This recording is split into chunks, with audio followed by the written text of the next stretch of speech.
Buen día con todos. Bienvenidos otra vez al curso de contaminación atmosférica. La clase anterior revisamos conceptos como contaminante, la contaminación, cuál es la composición natural del aire, la dinámica que tiene la atmósfera y cómo ésta se relaciona con la contaminación atmosférica. El día de hoy vamos a hablar sobre los factores condicionantes de la contaminación atmosférica. Para conversar sobre este tema, para hablar sobre este tema, tenemos aquí la siguiente imagen, ¿no? Entonces, estos factores condicionantes de la contaminación atmosférica van a alterar la composición estándar del aire.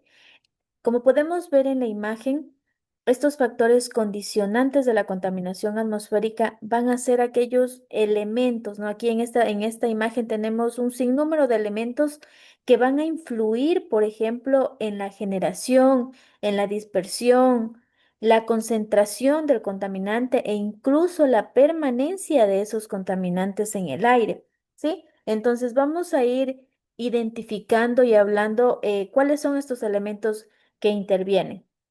Hablemos primero de uno de los elementos, de los factores importantes aquí, que son los factores meteorológicos. Estos factores meteorológicos, como pueden ver aquí, la presencia de luz, la presencia de luz solar, la presencia de precipitaciones, aquí la presencia de vientos, de la nubosidad, de la temperatura, de la humedad, ¿ya? Entonces, uno de los factores claves aquí en la dispersión y en la acumulación de los contaminantes van a ser estos factores meteorológicos. Por ejemplo, el viento. Los vientos, por ejemplo, con velocidades altas, los vientos con velocidades bajas. Estos vientos, si tenemos, por ejemplo, vientos con velocidades altas, estos lo que van a hacer es dispersar los contaminantes. Algo contrario, en cambio, con los vientos con velocidades bajas, que en cambio esto lo que van a hacer es ir favoreciendo la acumulación de estos contaminantes, ¿no? Esto es lo que va ocurriendo con diferencia de velocidades del viento, o bien dispersan el contaminante, o bien van a favorecer que estos contaminantes se empiecen a concentrar y a acumular en ciertos lugares específicos. Hablemos también aquí de uno de los factores meteorológicos como la temperatura. La temperatura, sí, a través de esta temperatura aparece un fenómeno natural que es la inversión térmica. Podemos ver aquí la temperatura, el calor, el incremento de la temperatura como tal. Esto lo que puede provocar es la inversión térmica. Entonces, la inversión térmica, este cambio de temperaturas que existen, lo que va a generar es que los contaminantes van a impedir que estos contaminantes asciendan, ¿sí? Y se queden solamente a nivel del suelo. Entonces, al tener inversión térmica, ¿qué es lo que ocurre? En la parte baja vamos a tener acumulación de aire frío y obviamente vamos a tener mayor presión. Esta presión que está haciendo va a generar que el contaminante ya no ascienda, ¿no? Y se quede a nivel del suelo y por ende vamos a tener una concentración muy alta a nivel del suelo y esto va a ser perjudicial. La radiación solar. ¿Qué es lo que pasa con los rayos del sol aquí? ¿Por qué es uno de los factores que también intervienen aquí en la contaminación atmosférica? Porque la radiación solar es uno de los elementos que van a favorecer, en cambio, a la formación de los contaminantes secundarios. Después de esta clase vamos a observar cuáles son esos tipos de contaminantes, ¿no? Los primarios y los secundarios. Pero la radiación solar es el principal elemento que va a generar y que favorece a esta formación de contaminantes secundarios.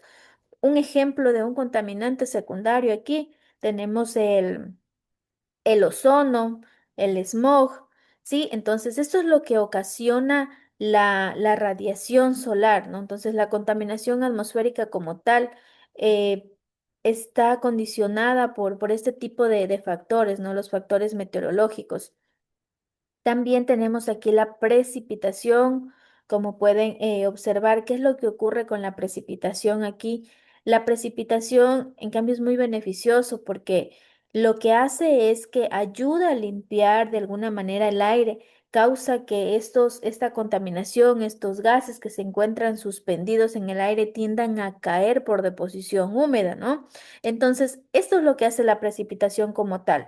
Va a generar o va a lavar la atmósfera de alguna manera. La humedad es otro de los elementos. La humedad lo que hace también es influir en las reacciones químicas, en la aparición o formación de partículas que tenemos, ¿no? Entonces, recordemos, el primer factor condicionante aquí van a ser los factores meteorológicos. Como segundo factor, también tenemos los factores geográficos. Al hablar de factores geográficos, y topográficos también. Estos van a influir directamente en cómo el aire, por ejemplo, se va a mover, ¿ya? Y incluido esto, lo que va a hacer es que el contaminante igual se disperse o por el contrario, estos contaminantes se concentren. Entonces, no va a ser lo mismo, por ejemplo, emitir un contaminante en una zona abierta que emitirlos en una zona cerrada, ¿ya? Ahora, ¿cómo interviene aquí? Por ejemplo, las montañas, los valles, los relieves. Estos elementos lo que hacen es actuar como una barrera natural de alguna manera. Entonces, si yo tengo una barrera natural, si estas montañas, estos valles están formando una barrera natural, obviamente el movimiento del aire va a ser menor. ¿Y qué es lo que ocasiona aquí? Es limitar la circulación del viento. Y por ende, si hay menos viento, si hay menos circulación de viento, lo que va a hacer es favorecer a la acumulación de los contaminantes, ¿ya? Ahora, igual, a causa de esto, también aquí vuelve a aparecer fenómenos como la inversión térmica, ¿no? Donde el aire frío, como mencionaba anteriormente, el aire frío va a quedar atrapado cerca del suelo y va a impedir que los contaminantes asciendan o se empiecen a dispersar. Entonces, en muchas ciudades, en las ciudades urbanas, por lo general en las zonas frías, en las ciudades frías, se ve este problema, ¿no? A causa de este tipo de condición, se ve muy presente en las horas de la mañana, en las horas al atardecer, ya la presencia de estos contaminantes en el aire. Entonces, algo que ocurre en cambio, o algo que es muy diferente a esto es las zonas abiertas. En las zonas abiertas, por ende, aquí va a existir mayor circulación del viento. Y al existir mayor circulación del viento, lo que va a hacer es generar o presentar mejor dispersión de los contaminantes, ¿no? Entonces aquí los contaminantes se van a dispersar de mejor manera, se van a ser transportados también. Otro factor que interviene aquí también es la altitud. La altitud, de alguna manera, lo que va a hacer es cambiar las condiciones físicas del aire, ¿no?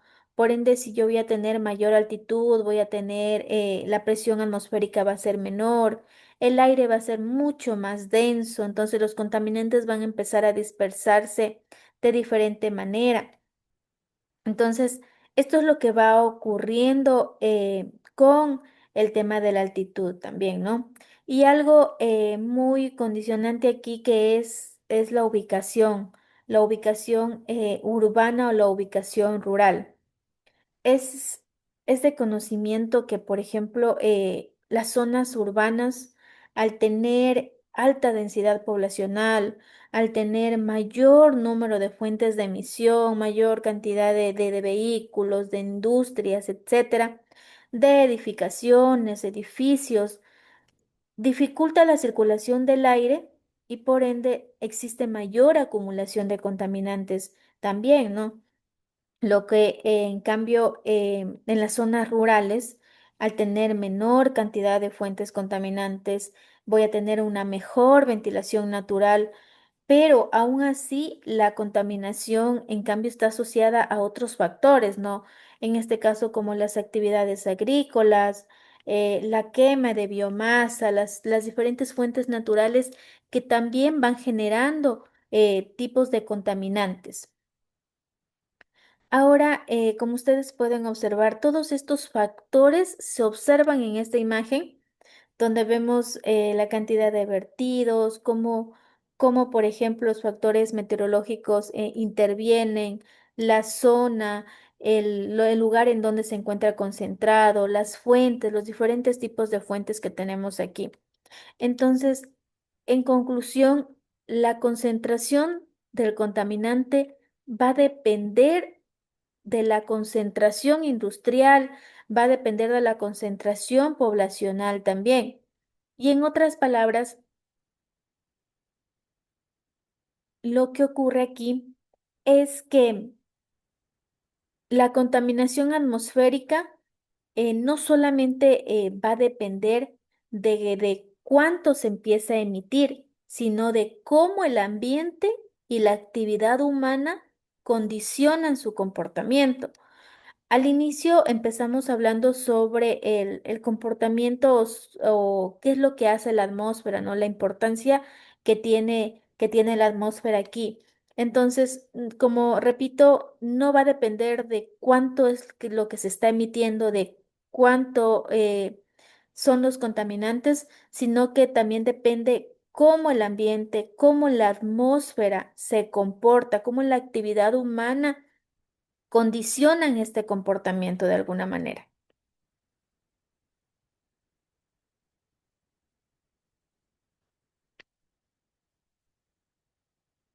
Vamos a revisar de dónde proviene o de dónde viene esta contaminación atmosférica. En la imagen anterior se vio algunos de los factores y dentro de estos factores tenemos también, está relacionado con las fuentes de emisión, ¿ya? Entonces, estas fuentes de emisión determinan qué se está contaminando y cuánto se está contaminando también. Entonces, ¿qué tipos de fuentes tenemos aquí? Como podemos observar, tenemos dos tipos de fuentes. O bien es la fuente antropogénica, o conocida también como una fuente artificial, o las fuentes naturales. Entonces, las fuentes antropogénicas, dependiendo, pueden ser fuentes móviles, fuentes fijas. Pero aquí tenemos las fuentes naturales. Entonces, las fuentes naturales son generadas por procesos bióticos, por procesos abióticos. Aquí no interviene el hombre de alguna manera. En resumen, las fuentes naturales, los volcanes, incendios forestales, los océanos, plantas en descomposición. Las fuentes artificiales o las fuentes antropogénicas, las que son generadas por la acción humana, pueden ser estas fijas o pueden ser móviles, ¿no? Dentro de las fijas tenemos, por ejemplo, las industrias, las chimeneas, los procesos industriales, etcétera, y las fuentes móviles, todo vehículo a diésel o vehículo a gasolina. Estas fuentes naturales existen de dos tipos, o bien pueden ser fuentes naturales biogénicas, que son generados por procesos bióticos, aquí como la actividad microbiana, la descomposición, los vegetales, etcétera, o también existen las naturales geogénicas, ¿no? Estas fuentes naturales geogénicas de alguna manera generan emisiones procedentes en cambio de los procesos abióticos. Un ejemplo de esto son las erosiones del suelo, las actividades volcánicas, las fumarolas, los relámpagos, etcétera. Entonces, ¿de dónde o qué tipos de fuentes tenemos? Pues tenemos las fuentes naturales y tenemos las fuentes artificiales. Algo, algo clave aquí dentro de este tipo de fuentes es que las fuentes naturales, ¿sí? Estas fuentes naturales no pueden ser controladas por el hombre, ¿no? Se salen de control, generan diferentes tipos de contaminantes, pero las fuentes antropogénicas, ¿sí? Las fuentes antropogénicas, en cambio, sí pueden ser controladas por los humanos de alguna manera. Entonces, se puede evitar generar estos tipos de contaminantes. Los humanos, por ejemplo, los que generan la contaminación, podemos conocer qué es lo que ocurre y depurar ese contaminante antes de que salga a la atmósfera, ¿sí? Entonces, vamos a ver aquí cuáles son las fases de la contaminación atmosférica. Vamos a verlo desde la perspectiva interior y de la perspectiva exterior que tenemos. Como les mencionaba aquí, nosotros conocemos qué es lo que ocurre, podemos depurar el contaminante antes de que salga a la atmósfera, por eso les decía que las fuentes antropogénicas sí son controlables, a diferencia de las naturales. Entonces, ¿qué es lo que ocurre en una fase interior? Entonces, en una fase interior, como podemos ver, una vez que sale a la atmósfera, se produce el proceso de emisión. Esa emisión ya no puede ser gestionada, solamente podemos conocer qué es lo que ocurre. Entonces, ¿dónde nosotros podemos gestionar esta contaminación? Es aquí, ¿sí? En el interior. Aquí en la fase interior, yo puedo controlar esta contaminación. Existen diferentes instrumentos y procesos de control para evitar esta emisión, ¿no? Donde ya no podemos controlar esto es aquí, una vez que sale, ¿sí? De esta fase interior, ¿sí? Una vez que sale este tipo de contaminante a la atmósfera, se produce la emisión y esa emisión ya no se puede gestionar. La conocemos, pero ya no la podríamos gestionar, ya no la podríamos controlar en este punto. ¿Ya? Entonces vamos a revisar qué es lo que ocurre, por ejemplo, en la fase interna. En la fase interna o en la producción interna, aquí se va generando todos los procesos productivos, ¿no? Que pueden generar algunos contaminantes atmosféricos. Entonces, y no se puede verter al aire de tal manera como se está generando. Entonces, previo a que esto sea emitido, ¿sí? O sea generado el contaminante atmosférico, necesitamos diseñar diferentes instrumentos que vayan depurando el contaminante antes de que esto salga, ¿sí? Entonces, esto es en la producción, en la fase interna. Entonces aquí nosotros podemos controlar esto y diseñar estos instrumentos que vayan depurando este tipo de contaminante. En muchas ocasiones es imposible, no se puede, no se elimina totalmente el contaminante y por ende va a existir un producto final que va a ser la emisión de algún tipo de gas, algún tipo de vapor. Entonces, no hay más remedio y se va a ir generando este tipo de contaminantes, ¿no? Cuando no se gestiona completamente aquí en esta fase interna. Cuando se produce esto, cuando no se ha gestionado el no se ha controlado aquí en la fase interna la producción del contaminante, va y se genera el proceso de emisión. Entonces, ¿qué es la emisión aquí? La emisión atmosférica se realiza una vez los gases se han depurado. Entonces, ¿qué es lo que ocurre aquí? En la emisión va a ser el punto de salida y el punto de salida aquí por lo general son las chimeneas y por medio de las chimeneas sale al medio receptor. Como ustedes ven en la imagen, o si han visto asimismo en diferentes zonas industriales, existen chimeneas con diferentes alturas, ¿no? Entonces, ¿para qué me sirven las chimeneas? Las chimeneas lo que me van a servir aquí es para dispersar el contaminante. A mayor altura de la chimenea, el contaminante pues no va a estar a nivel del suelo, ¿no? Entonces, para esto nos sirven las chimeneas. Lo que voy a hacer es dispersando estos contaminantes. Una vez que el contaminante ha salido a la atmósfera, por medio de las chimeneas se va a transportar, el contaminante se va a diluir, se va a difundir en el medio. Entonces, estos contaminantes lo que van a hacer es ser transportados, ¿ya? Y son llevados a grandes distancias porque la atmósfera tiene su propia dinámica, ¿no? No es que los contaminantes se van a quedar aquí en la zona, va a depender mucho de la dinámica que tiene la atmósfera en ese momento para que sean rápidamente transportados o eliminados o alejados del sitio en donde se encuentra. A través de esta chimenea se puede producir algunos, se puede producir algunos, dos tipos de transporte, ¿no? O bien la velocidad del viento, como pueden ver aquí, la velocidad del viento por medio de las plumas o los penachos van a tener una dirección determinada. ¿A qué me refiero con las plumas o los penachos? Las chimeneas, que es la estructura y como les decía, que la chimenea va a ser el punto de salida del contaminante, va generando este tipo de penachos o conocidos también como plumas. Y estas plumas o penachos no es más que esta columna de humo, esta columna de gases, de vapores que se van presentando aquí. Entonces, estos penachos que ustedes observan aquí, estas plumas, son de diferentes tipos.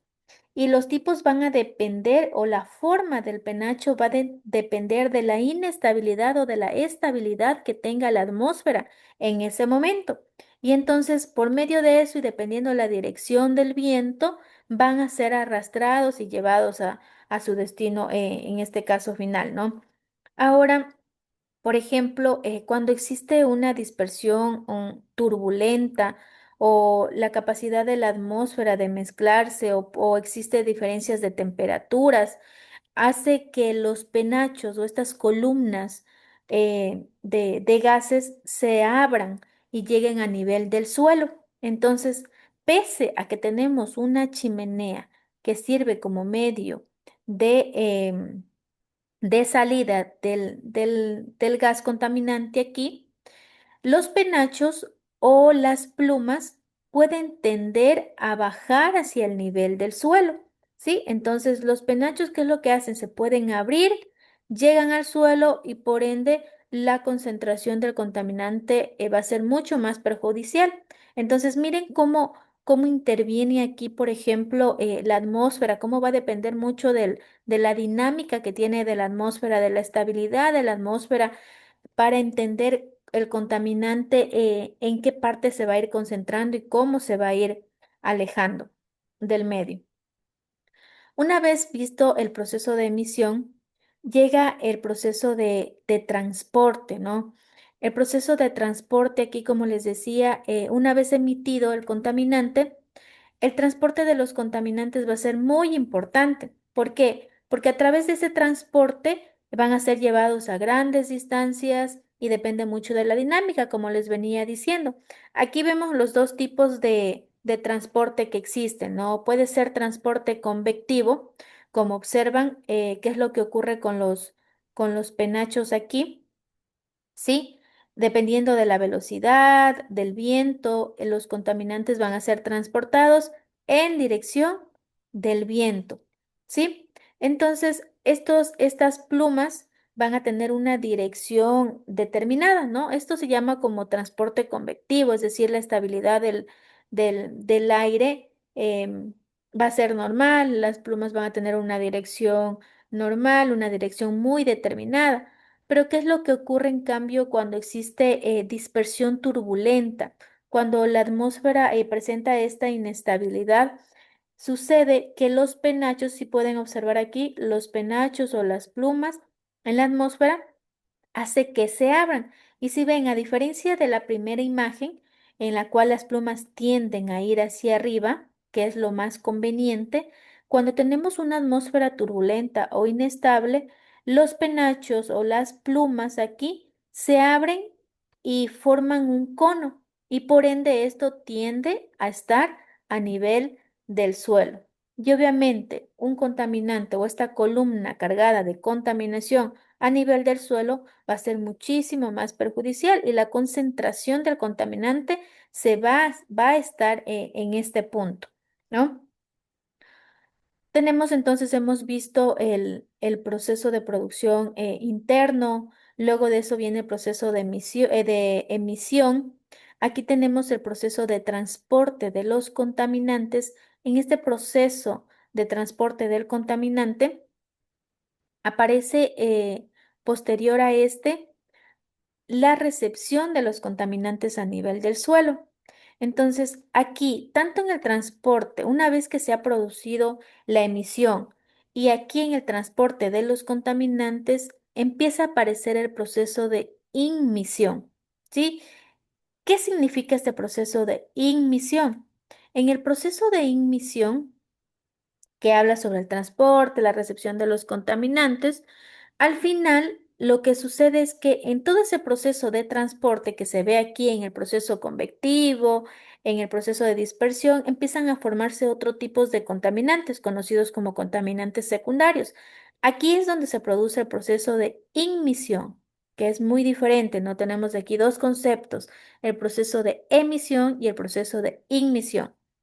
Ya lo vamos a ver después.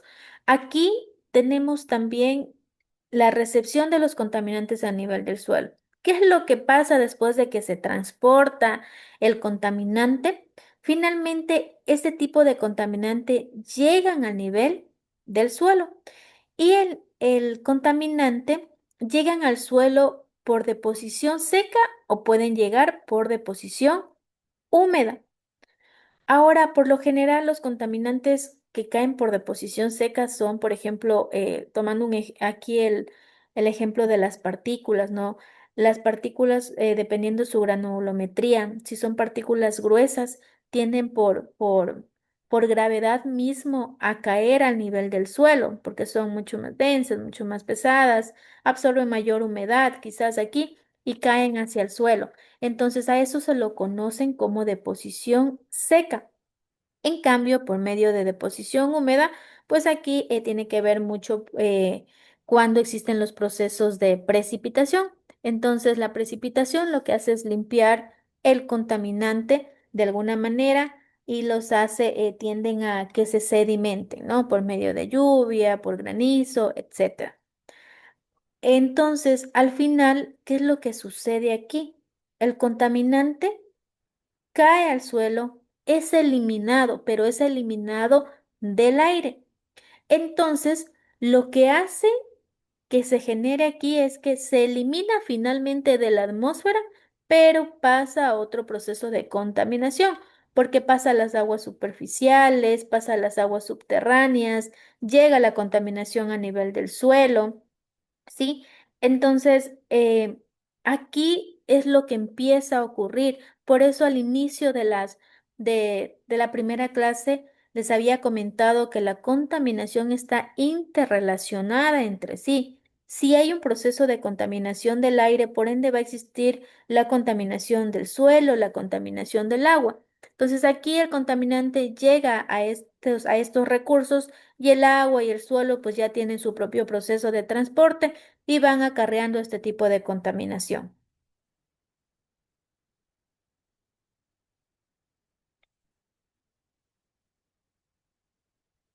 Vamos a ver en resumen cuáles son las fases de contaminación, ¿sí? Entonces, estas fases de contaminación se dan en tres pasos fundamentales: la emisión, la ignición y el efecto o eliminación que se da. ¿Cuál es el proceso de emisión? El nivel de emisión va a ser la velocidad a la que es emitido el contaminante por la fuente. Aquí se hace una relación, es la cantidad del contaminante, es decir, la masa, sobre el tiempo. Cantidad del contaminante que es emitido en cierto tiempo, ¿no? Por la fuente. Entonces, este contaminante, cuando yo hablo cuando hablo de la emisión, hablo del contaminante que está siendo vertido a la atmósfera en un periodo determinado, pero desde una fuente, ya fuente fija, fuente móvil, una fuente natural. Entonces, cuando yo vea que el contaminante está siendo emitido o vertido en ese momento desde una fuente, se lo conoce como proceso de emisión. Ahora, después de eso, viene la ignición. En el proceso de transporte, de dispersión, sí, el contaminante se queda concentrado en el medio, ¿ya? Entonces, cuando se queda concentrado en el medio, aparecen incluso nuevos contaminantes. ¿sí? Productos de las reacciones químicas. Cuando existe la concentración del contaminante en el medio, sí, se lo conoce como nivel de ignición, el nivel de ignición. Y hay que tener en cuenta muy bien la diferencia entre estos dos términos, ¿no? El proceso de emisión con el proceso de ignición. Porque en el proceso de emisión, por ejemplo, las técnicas de monitoreo, la metodología que voy a utilizar aquí para medir va a ser muy diferente al proceso de ignición. ¿Sí? La estrategia de medición va a cambiar. Entonces, no va a ser lo mismo yo querer medir la concentración del contaminante en el proceso de emisión que querer medir, por ejemplo, la calidad de aire, que es en el proceso de ignición. ¿Ya? Y por último, tenemos el efecto sobre los receptores, que es la eliminación del contaminante a nivel del suelo, que ya lo revisamos en la presentación anterior.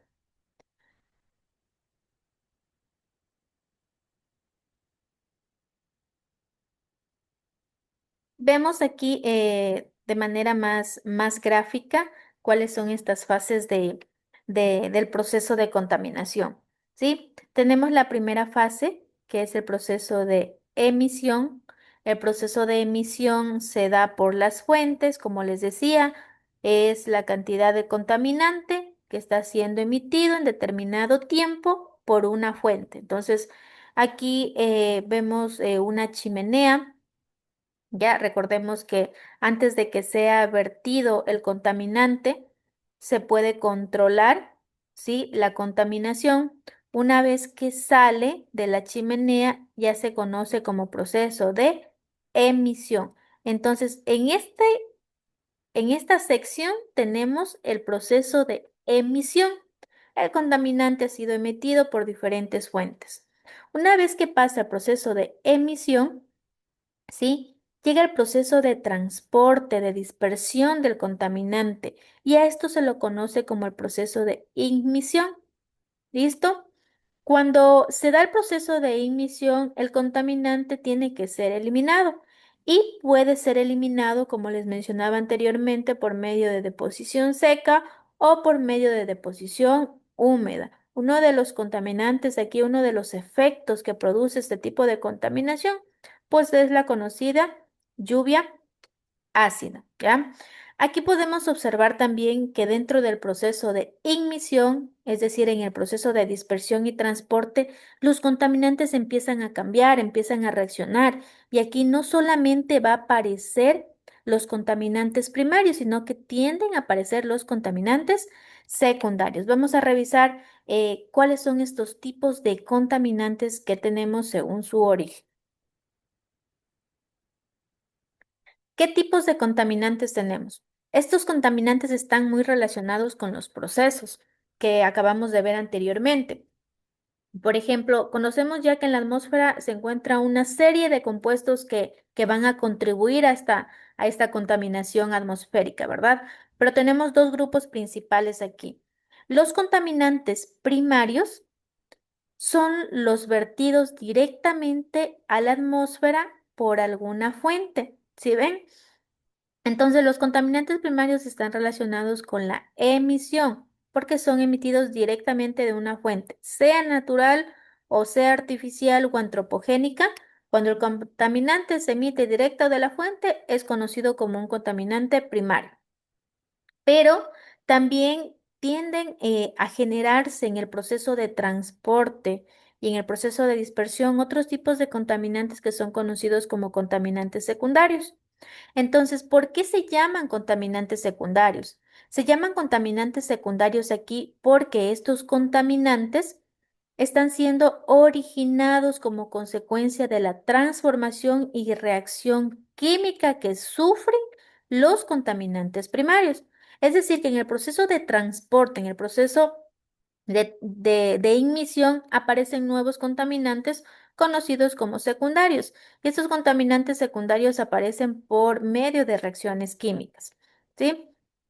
Entonces, aquí observamos la presencia de algunos tipos de contaminantes primarios, los monóxidos de carbono, los dióxidos de azufre, dióxidos de carbono, los monóxidos de nitrógeno. Entonces, los principales contaminantes primarios, los los óxidos de azufre, por lo general, que aparecen aquí, contribuyen mucho a lo que es la presencia de las lluvias ácidas. ¿Qué es lo que pasa con los óxidos de nitrógeno? Los óxidos de nitrógeno también contribuyen a la contaminación. Estos lo que hacen es reaccionar también en el aire. Aparecen aerosoles, partículas pequeñas o grandes. Los monóxidos de carbono. ¿Qué pasan con los monóxidos de carbono? Pues provienen generalmente por las combustiones incompletas que existen, ¿no? Y también pueden aparecer diferentes metales pesados por procesos químicos. Entonces, lo que quiero que entiendan aquí es que todos los procesos, en el proceso de emisión se generan los contaminantes primarios. ¿Ya? Podemos ver aquí de los vehículos, de la zona industrial, ¿verdad? E incluso de las fuentes naturales. Entonces, cuando un contaminante sale directo de la fuente, se conoce como un contaminante primario, ¿ya? Ahora, estos contaminantes primarios, cuando están en el proceso de ignición, en el transporte, etcétera, por a causa de la oxidación, de la luz solar, reaccionan. Y estos contaminantes secundarios lo que hacen es generar, aparecen otros, ¿no? Aparecen otro tipo de contaminantes. Por ejemplo, aquí ya reacciona el monóxido de nitrógeno y tiende a generar, por medio de las reacciones, aparecen el dióxido de nitrógeno, el ácido nítrico, el ácido sulfúrico, por ejemplo, que ya es un contaminante secundario.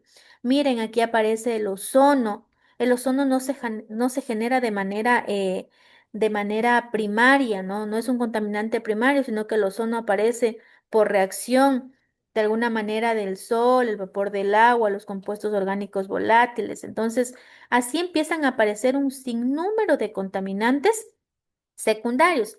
Entonces, si ven cuál es la diferencia aquí, y como les decía anteriormente, la metodología o la estrategia de medición va a ser diferente en el proceso de emisión con el proceso de ignición. En el proceso de emisión tenemos otros tipos de contaminantes.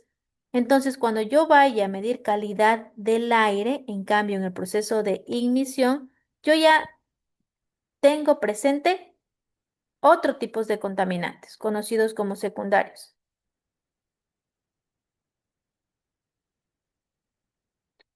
Entonces, repito, aquí los contaminantes primarios son procedentes de las fuentes. Sí, vemos un ejemplo aquí pequeñito, como por ejemplo el azufre reacciona con el oxígeno y tiende a formar el dióxido de azufre, el trióxido de azufre.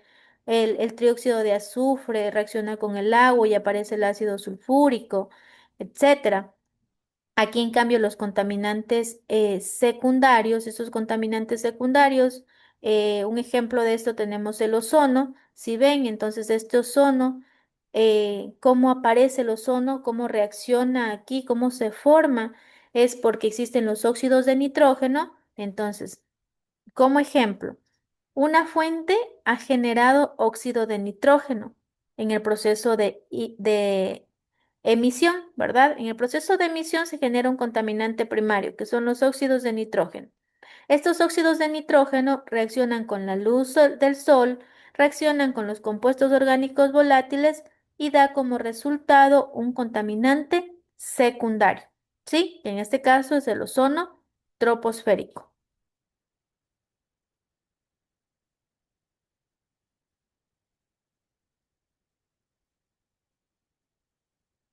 Como conclusión, chicos, quiero mencionarles que, por ejemplo, hemos revisado el día de hoy cuáles son los factores condicionantes aquí en los procesos de contaminación. Hemos visto cuáles son los tipos de fuentes, cómo se da el proceso de emisión, el proceso de ignición, cómo se eliminan los contaminantes y cómo en cada uno de los procesos aparecen dos tipos de contaminantes, ¿no? Que es el contaminante primario y es el contaminante secundario. Entonces, esto ha sido todo por el día de hoy, ¿sí? Muchísimas gracias por su atención. Que tengan un buen día.